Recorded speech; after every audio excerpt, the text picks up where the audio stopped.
Hola, buenos días, profesor Dr. Montoya y compañeros. Mi nombre es Danilo y hoy voy a presentar el artículo Métodos numéricos para el análisis de flujo de potencia en redes de corriente continua, estado del arte, métodos y desafíos, publicado en 2020 en la Revista Internacional de Sistemas de Energía y Potencia Eléctrica por Oscar Danilo Montoya, Walter Gil González y Alejandro Garcés.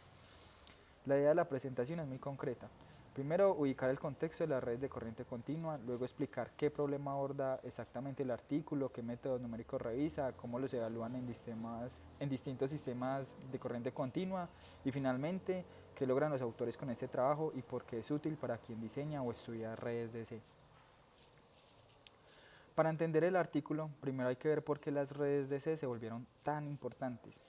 En transmisión tenemos los sistemas HVDC, por ejemplo, para interconectar parques eólicos offshore o unir sistemas eléctricos distantes. Y en el otro extremo aparecen las microredes LVDC y redes de distribución en corriente continua, donde se integran fotovoltaicos, eólicos, baterías y supercapacitores, todos naturalmente en DC.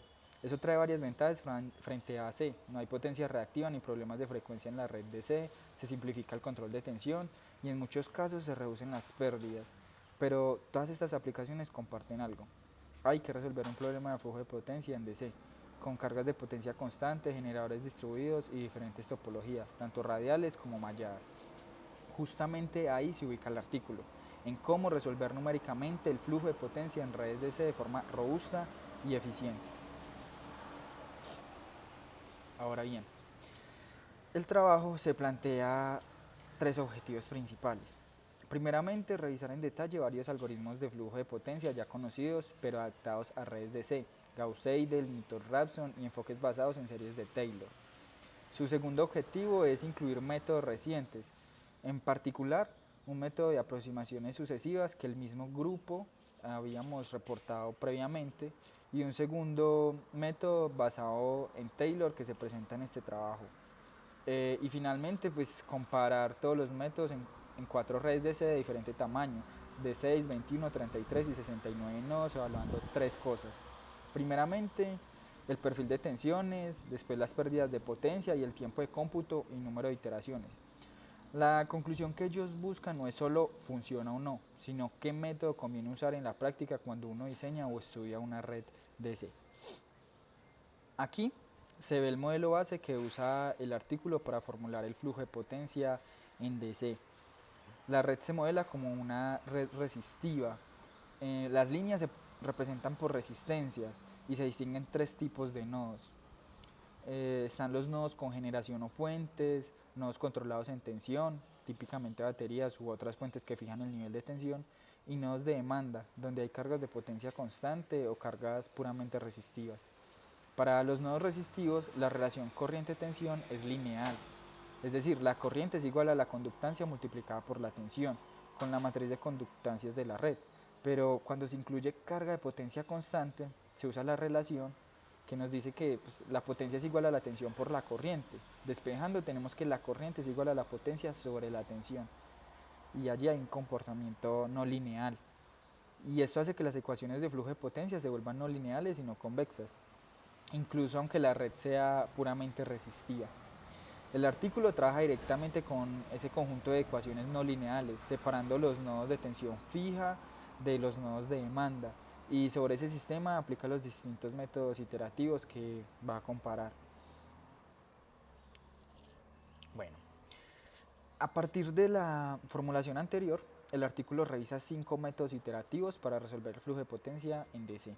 Primero, los métodos clásicos: Gauss-Seidel, adaptado al caso DC; Newton-Raphson, formulando el vector de ecuaciones de desbalance y su jacobiano; y segundo, pues los métodos recientes, un método de aproximaciones sucesivas en el que se reescribe el problema en forma matricial. Se invierte una sola vez el subbloque de la matriz de conductancias y se itera con un esquema de punto fijo. Y hay dos métodos basados en Taylor, que es el primer enfoque Taylor FTBA, donde se linealiza la relación potencia-tensión alrededor de un punto de operación.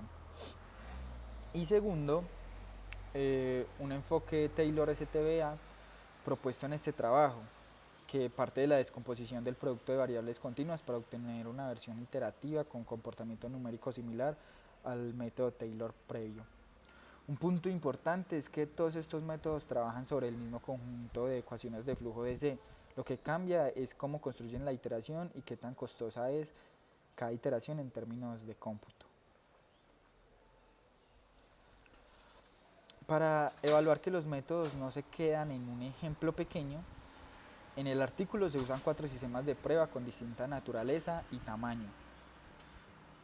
Primero tenemos un sistema multiterminal HBS de 6 nodos, usado originalmente para estudios de estabilidad transitoria. Aquí hay varios nodos con generación y uno se toma como nodo de tensión controlada. Después tenemos un sistema de 21 nodos, es una adaptación de un caso clásico de la literatura con dos fuentes ideales ubicadas en los nodos 1 y 21. En la figura 6 tenemos un alimentador radial de 33 nodos donde se toma el sistema AC conocido, se eliminan las reactancias y la potencia reactiva y se pasa a un modelo de C con base de 12.66 kV. Y finalmente pues un alimentador radial de 69 nodos también adaptado a AC de un sistema AC clásico para estudios de reducción de pérdidas. En todos los casos se implementaron los 5 métodos en MATLAB con una condición de paro muy estricta, variación máxima de tensión entre iteraciones del orden de 10 a la menos 10. Esto garantiza que las comparaciones en tiempo de cómputo e iteraciones sean realmente significativas. Aquí se ve el corazón de la comparación numérica, condensado en la tabla 5 del artículo, que yo acá nombré de tabla 1. Para cada sistema de prueba se reportan el tiempo de procesamiento, el número de iteraciones y las pérdidas de potencia obtenidas con cada método. Lo primero que muestran los autores es que con la tolerancia tan estricta que usan, todos los métodos entregan prácticamente el mismo perfil de tensiones y las mismas pérdidas.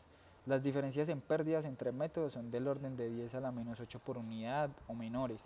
Es decir, desde el punto de vista de la solución física, los métodos son equivalentes. Donde sí hay diferencias marcadas es en el comportamiento computacional. Como podemos ver, el método Gauss-Seidel es claramente el peor, que está en rojo. El número de iteraciones crece muy rápido con el tamaño de la red y en el caso de 69 nodos llega a miles de iteraciones con tiempos de cómputo mucho mayores que el resto. El método de aproximaciones sucesivas, que lo quise poner en verde, es sistemáticamente el más rápido en tiempo total de procesamiento en los 4 sistemas. Newton-Raphson y los dos métodos basados en Taylor requieren muy pocas iteraciones, del orden de 3 a 7, pero cada iteración implica resolver un sistema lineal, por lo que quedan en un punto intermedio en términos de tiempo total. La lectura que uno se lleva a esta tabla es que si la prioridad es el tiempo de cómputo, el método de aproximaciones sucesivas es una opción muy competitiva para redes DC resistivas.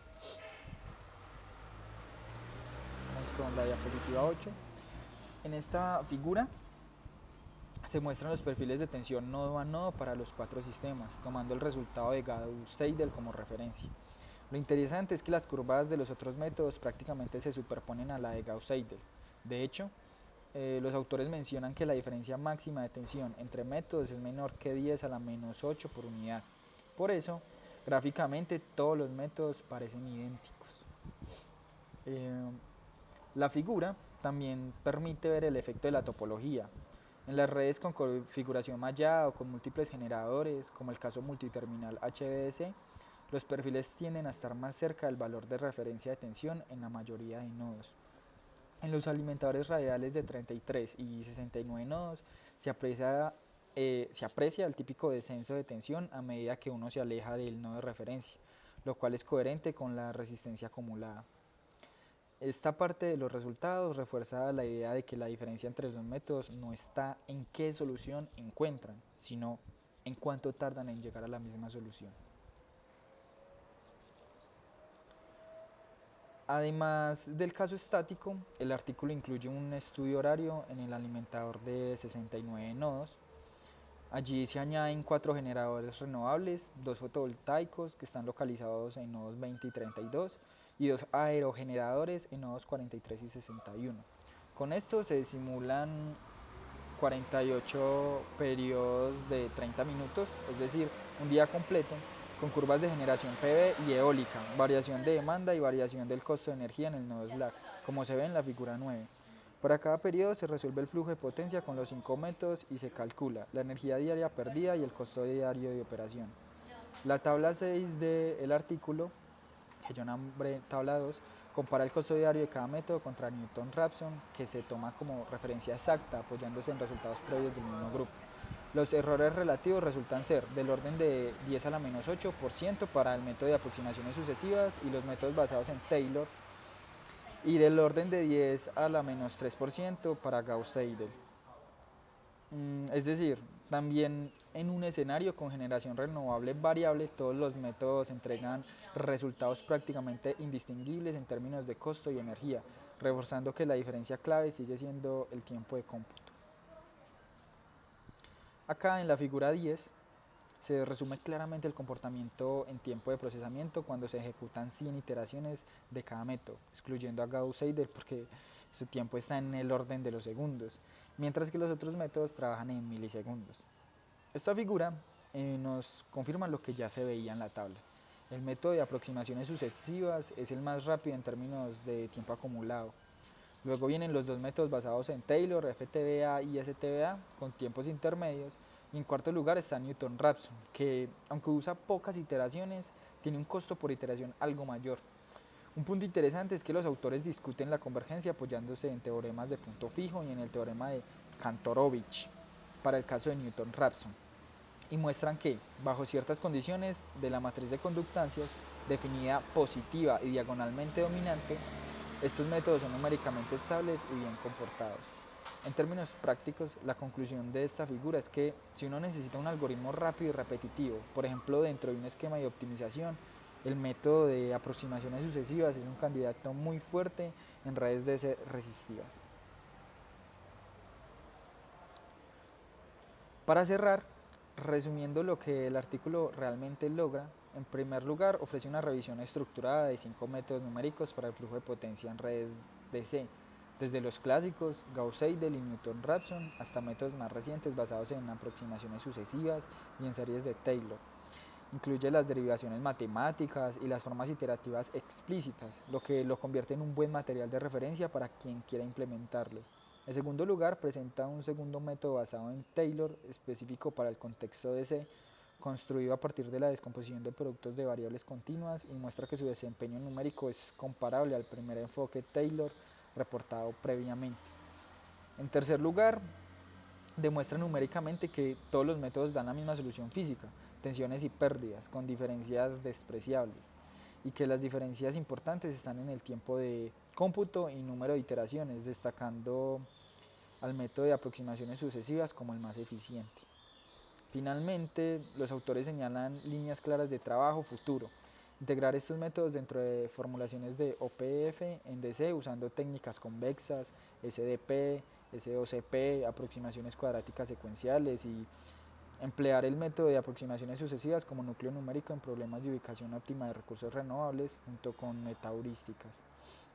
Desde mi perspectiva como estudiante, lo valioso de este trabajo es que no solo dice qué método existe, sino que da parámetros muy concretos para decidir qué método nos conviene usar al modelar o diseñar redes DC reales. Y con esto termino la presentación. Muchas gracias por su atención.